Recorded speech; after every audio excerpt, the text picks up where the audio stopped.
Sir, ಧರ್ಮಸ್ಥಳಕ್ಕೆ ನಾಳೆ ಬಿಜೆಪಿಯವರು ಧರ್ಮಯಾತ್ರೆ ಕೈಗೊಳ್ತಾ ಇದ್ದಾರೆ. ನಾಳೆ ರ್ಯಾಲಿ ಇದೆ. ಈಗ ಇವತ್ತು ಜೆಡಿಎಸ್ ಹೋಗಿದ್ದಾರೆ. ಅವರು ಮತ್ತೆ ಎಲ್ಲದರಲ್ಲೂ ಕೂಡ ರಾಜಕೀಯ ಮಾಡ್ತಾರೆ. ಬಿಜೆಪಿಯವರಿಗೆ ನೀವು ಬಿಜೆಪಿ ಪರ ಮಾತಾಡಬಾರ್ದು, ಖಂಡಿಸ್ಬೇಕಾಗಿತ್ತು ನೀವು.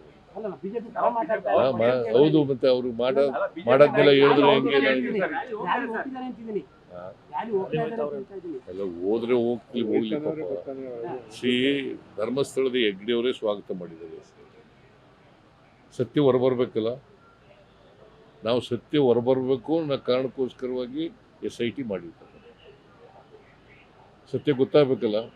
ಅದರ್ವೈಸ್ ಧರ್ಮಸ್ಥಳದ ಬಗ್ಗೆ ತೂಗತಿ ಇರ್ತದೆ ಯಾವಾಗಲೂ. ಈ ಅನುಮಾನ ಇದೆಯಲ್ಲ, ಸಂದೇಹ ಇದೆಯಲ್ಲ, ಇದನ್ನು ಹೋಗಲಾಡಿಸ್ಲಿಕ್ಕೋಸ್ಕರವಾಗಿ SIT ಮಾಡಿರ್ತಾರೆ. ಆಮೇಲೆ ಆ ಫಿರ್ಯಾದಿದಾರ ಕೋರ್ಟ್ ಮುಂದೆ ಹೋಗಿ 164 ಸ್ಟೇಟ್ಮೆಂಟ್ ಮಾಡಿದ್ದಾರೆ. 164 ಸ್ಟೇಟ್ಮೆಂಟ್ ಮಾಡಿದ್ದಾರೆ ಮ್ಯಾಜಿಸ್ಟ್ರೇಟ್ ಮುಂದೆ. ಸೊ ಅನೇಕ ಸಂಘ ಸಂಸ್ಥೆಗಳು ಇವನ್ನೆಲ್ಲ SIT ಮಾಡಬೇಕು ಅಂತಕ್ಕಂಥ ಒತ್ತಾಯ ಇತ್ತು. ಆಮೇಲೆ ಸತ್ಯ ಹೊರಬರಬೇಕು ಅಂತಕ್ಕಂಥದ್ದು ಸರ್ಕಾರದ ಉದ್ದೇಶ. ಸತ್ಯ ಹೊರಗಡೆ ಬರಬೇಕಲ್ಲ. ಈ ಬಿಜೆಪಿಯವರು ಕೂಡ ಸ್ವಾಗತ ಮಾಡಿದಾರಲ್ಲ.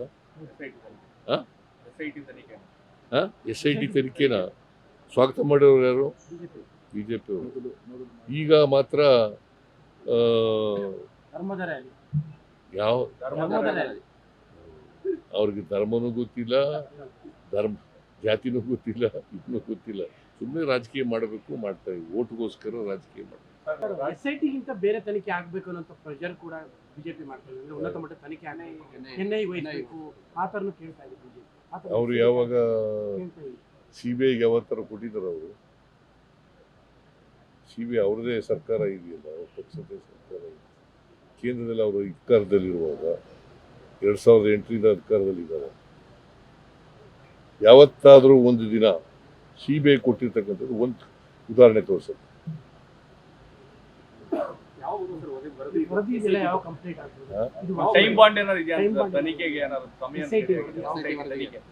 ಗೊತ್ತಿಲ್ಲ ನನಗೆ. ಯಾವಾಗ ನಾವು ವಿ ಆರ್ ನಾಟ್ ಇಂಟರ್ಫಿಯರಿಂಗ್.